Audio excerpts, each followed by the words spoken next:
ಈ ವರ್ಷವೂ ಮುಂಗಾರು ಪೂರ್ವ ಮಳೆಯು ಕೈಕೊಟ್ಟ ಪರಿಣಾಮವಾಗಿ ಕೊಪ್ಪಳ ಸೇರಿದಂತೆ ಕರ್ನಾಟಕದ ಬಹುತೇಕ ಜಿಲ್ಲೆಗಳಲ್ಲಿ ರೈತರು ತೀವ್ರವಾಗಿ ಸಂಕಷ್ಟ ಎದುರಿಸುತ್ತಿದ್ದು, ಬಿಸಿಲಿನ ತಾಪಮಾನಕ್ಕೆ ಭೂಮಿಯಲ್ಲಿ ತೇವಾಂಶವಿಲ್ಲದೆ ಹೆಸರು ಬೇಳೆ ಹಾಳಾಗುತ್ತಿದ್ದು, ಈಗ ಸಾವಿರಾರು ರೂಪಾಯಿ ಖರ್ಚು ಮಾಡಿ ಬಿತ್ತನೆ ಮಾಡಿದ ಕುಕನೂರು ತಾಲೂಕಿನ ಎರೆಹಂಚಿನಾಳ, ಬಿನ್ನಾಳ, ಕೋಮಲಾಪುರ ಸೇರಿ ಹಲವು ಗ್ರಾಮಗಳಲ್ಲಿ ರೈತರು ತುಂತುರು ಹಾಕಿಕೊಂಡು ಹಗಲು ರಾತ್ರಿ ಎನ್ನದೆ ಹೆಸರು ಬೇಳೆಗೆ ನೀರುಣಿಸುತ್ತಿದ್ದಾರೆ.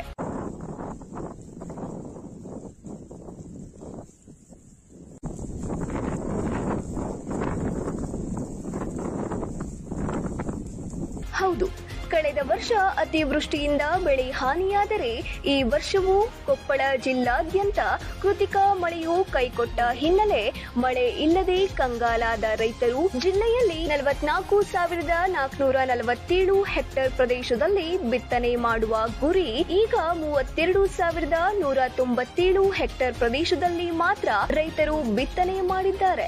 ಪ್ರತಿ ಎಕರೆಗೆ 20 ರಿಂದ 30 ಸಾವಿರ ರೂಪಾಯಿ ಬಿತ್ತನೆಗೆ ಖರ್ಚು ಮಾಡಿರುವ ರೈತರು ಮಳೆ ಇಲ್ಲದೆ ಒಣಗುತ್ತಿರುವ ಬೆಳೆಯನ್ನ ಉಳಿಸಿಕೊಳ್ಳಲು ಹರಸಾಹಸವನ್ನೇ ಪಡುತ್ತಿದ್ದಾರೆ.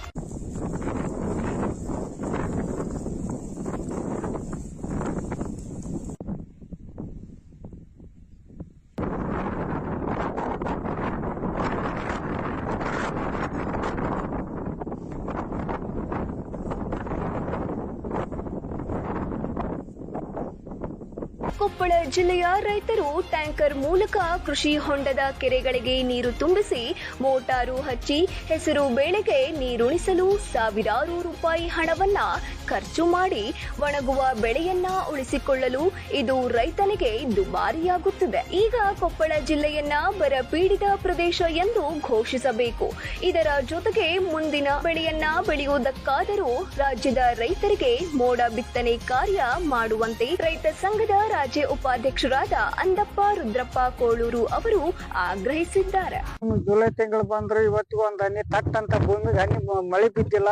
ಹೆಸರು ಬಿತ್ತಿದ್ವಿ, ಉಳ್ಳಾಗಡ್ಡಿ ಬಿತ್ತಿದ್ವಿ, ಮೆಕ್ಕೆಜೋಳ ಹಾಕಿದ್ವಿ, ಎಲ್ಲಾ ಬೆಳೆಗಳು ಹಾಕಿದ್ರು ಎಲ್ಲಾ ಬೆಳೆಗಳು ಸಂಪೂರ್ಣ ಒಂದು ಸಸಿ, ಕೆಲವೊಂದು ಸಸಿ ಮ್ಯಾಕ ಬಂದಿಲ್ಲ, ಕೆಲವೊಂದು ಸಸಿ ಮ್ಯಾಕ್ ಬಂದು ಹುಟ್ಟಿದ್ರು ಸಚಿವಾಗಿ ಬೆಳೆ ಎಲ್ಲ ಸಂಪೂರ್ಣ ಒಣಗಿ ಹಾಳಾಗಕತ್ತವು. ಈಗ ಬೆಳೆ ಏನೋ ಹೆಸರು ಉಳಿಸ್ಕೋಬೇಕಂತ ಕೆಲವೊಬ್ರು ಸ್ಪ್ರಿಂಕ್ಲರ್ ಹಾಕಿ ರೊಕ್ಕ ಖರ್ಚು ಮಾಡಿ ಮಾಡಾಕತ್ತಾರ. ಬೆಳೆ ಉಳಿಸ್ಕೊಳ್ಳೋ ಸಲುವಾಗಿ ಸ್ಪ್ರಿಂಕ್ಲರ್ ಹಚ್ಚಿ ಹೊಡ್ಯಾಕತ್ತಾರ. ಅದು ಸತ್ಯ, ಅದು ಸ್ಪ್ರಿಂಕ್ಲರ್ ಹಚ್ಚಿದ್ರು ಮತ್ತೆ ಏನಾಗುತ್ತೆ, ಬಿಸಿಲು ಕಾದ ಒಣಗಿ ಅದು ಏನೋ ಆಕೈತೆ ಬಿಡ್ತೈತೆ ಗೊತ್ತಿಲ್ಲ. ಈಗ ಸದ್ಯಕ್ಕೆಲ್ಲ ಬೆಳೆ ಒಣಗಾಕತ್ತೇವು. ಸರ್ಕಾರ ಶೀಘ್ರದಲ್ಲಿ ಒಂದು ಬರ ಘೋಷಣೆ ಮಾಡಿ ಬರ ಪರಿಹಾರ ಕೊಡೋಂತ ವ್ಯವಸ್ಥೆ ಆಗ್ಬೇಕು. ಆಮೇಲೆ ಇವತ್ತು ಮೂಡ ಬಿತ್ತನೆ ಒಂದು ಕಾರಣ ಮಾಡಕ್ ಮುಂದೆ ಯಾವ್ದಾರು ಮಾಡಿದ್ರೆ ಮೂಡ ಬಿತ್ತನೆ ಕಾರ್ಯ ಒಂದು ಕೈಗೊಂಡ್ರೆ ಇನ್ನೂ ರೈತರಿಗೆ ಅನುಕೂಲ ಆಗುತ್ತೆ. ಜೊತೆಗೆ ಅಣ್ಣಪ್ಪ ನರೇಗಲ್ ಹಾಗೂ ಪ್ರದೀಪ್ ಗಾಣಿಗರ್ ಕಳಕಪ್ಪ ಕ್ಯಾದಿಗುಂಪಿ ರೈತರು ಈ ವರ್ಷ ಹೆಸರು, ಶೇಂಗಾ, ತೊಗರಿ, ಸಜ್ಜೆ, ಸೋಯಾಬೀನ್ ಮತ್ತು ಸೂರ್ಯಕಾಂತಿ ಮಳೆ ಕೈಕೊಟ್ಟ ಪರಿಣಾಮ ವಿವಿಧ ಬೆಳೆಗಳನ್ನ ಒಣಗಿ ಹಾನಿಯಾಗಿದೆ. ಸರ್ಕಾರ ಶೀಘ್ರದಲ್ಲಿ ಕರ್ನಾಟಕ ರಾಜ್ಯವನ್ನ ಬರ ಪೀಡಿತ ಪ್ರದೇಶವೆಂದು ಘೋಷಣೆಯನ್ನ ಮಾಡಿ ಬರ ಪರಿಹಾರ ಕೊಡುವುದಾಗಿ ಸರ್ಕಾರಕ್ಕೆ ಎಚ್ಚರಿಸಲಾಗಿದೆ. ಮಳೆಯಿಂದ ಕೆರೆಯಿಂದ ನೀರು ಹೊಡೆಯುತ್ತಿದ್ರು. ಈಗ ಇದು ಬೆಳೆ ಎಲ್ಲ ಒಣಗ್ತಾ ಇದೆ ನಮ್ದು. ಆದ್ರಿಂದ ನಾವು ಪಂಪ್ಸೆಟ್ ಇಂದ ಸ್ಪ್ರಿಂಕ್ಲರ್ ಹಚ್ಚಿ ನೀರು ಹೊಡಿತಾ ಇದೀವಿ. ಮಳೆ ಯಾವಾಗಿಲ್ಲ ಸರ್. ಈಗ ಕೃತಕ ಮಳೆ ಒಂದ್ ಸ್ವಲ್ಪ ಆಯ್ತು. ಅದರಿಂದ ಯಾವ ಮಳೆನೂ ಆಗಿಲ್ಲ. ಆದ್ರೆ ಆ ಸಲುವಾಗಿ ಇದೆಲ್ಲ ಬೆಳೆ ಒಣಗ್ತಾ ಇದೆ. ಈ ಮಳೆ ಹೋಗೋದಕ್ಕ ಸ್ಪ್ರಿಂಕ್ಲರ್ ಇಲ್ಲ ಇದ್ದದ ನೀರು ಸ್ವಲ್ಪ ಉಪಯೋಗ ಮಾಡ್ಕೋಬೇಕಂದ್ರೆ ಬೆಳೆ ಒಣಗಾಕತ್ತಿಲ್ಲ ಸರ್. ಬೆಳೆ ಅದಕ್ಕ ಸ್ಪ್ರಿಂಕ್ಲರ್ ಹಚ್ಚಿ ಹೊಡೆಯಕತ್ತೀರಿ. ನೀರ್ ಕಮ್ಮಿ ಇತ್ತು, ಮತ್ತ ಅದಕ್ಕ ಟ್ಯಾಂಕರ್ ಮುಖಾಂತರ ರಾತ್ರಿ ಏರಾದ್ರಿ ಹಗಲತ್ತು ಹೊಡೆಯದ್ರಿ. ಈ ತರ ಮಾಡ್ತಾ ಇದ್ರಿ. ಖರ್ಚು ನೋಡಿದ್ರೆ ಹೆಚ್ಚು ಬರ್ತಾ ಇದೆ. ರೈತರು ಈ ಉಳಿಬೇಕಂದ್ರ ಸರ್ಕಾರ ಏನಾರ ಸ್ವಲ್ಪ ಬರ ಅಂತ ಘೋಷಣೆ ಮಾಡಿದ್ರ ಮುಂದ್ ನಾವು ಬೆಳೆ ಅಂತ ಹಾಳಾಗಿ ಹೋಗಂತದ್ರಿ.